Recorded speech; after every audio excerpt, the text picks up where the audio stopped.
కానీ ఈ బాధ్యతలు మొత్తం కూడా దూరణ ఒక 10-15 ఊళ్ళో జనాలు ఉన్నారు. దూరణాకుల వాళ్ళు పాపం బాత్రూంలో కడిగేటోళ్ళు, ట్రైన్లో పల్లీలు అమ్ముకునేటోళ్ళు, ఇటు చెప్పుకుంటూ పోతే అందరు బాధ్యతలు కూడా పేదోళ్లే. నేను కూడా ఇడ్లీ బండి వేసుకుంటాను. నేను కూడా 60,000 రూపాయలు చీటీ కట్టిన, ₹1,00,000 లోన్ నేను అప్పు కూడా ఇచ్చిన, నా డబ్బులు కూడా పోయినాయి. కనుక ఇప్పుడు శిక్ష పట్టడం అనేది మాకు చాలా సంతోషంగా ఉంది. ఇంకొకటికి డబ్బులు ఎగ్గొట్టడానికి భయం అనేది ఉండాలి. కానీ దయచేసి మాకు కూడా ఈ ఉన్న ఆస్తులన్నీ జప్తు చేసి ఉన్న బాధ్యతలందరికీ పంచాలని చెప్పేసి మేము డిమాండ్ చేస్తున్నాం. ఇతను ఏమి పని చేయడు, అంతకుముందు సుతారి పని చేసుకొని కరెంట్ ఆఫీసులో అటెండర్ పనిచేసేటోడు.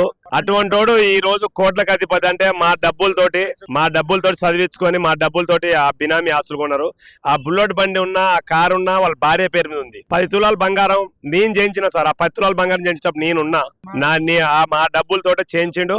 ఆ 10 తులాల బంగారాన్ని కూడా ఎక్కడో కుదబెట్టినని చెప్పేసి 2 లక్షలకి చెప్తాడు. మరి వాళ్ళు పోలీసు వాళ్ళు కూడా ఏం తేట్లేదు. ఆ 10 తులాల బంగారం కూడా మా డబ్బులతోటి చేయించిండు. నేనే దానికి సాక్ష్యం కూడా.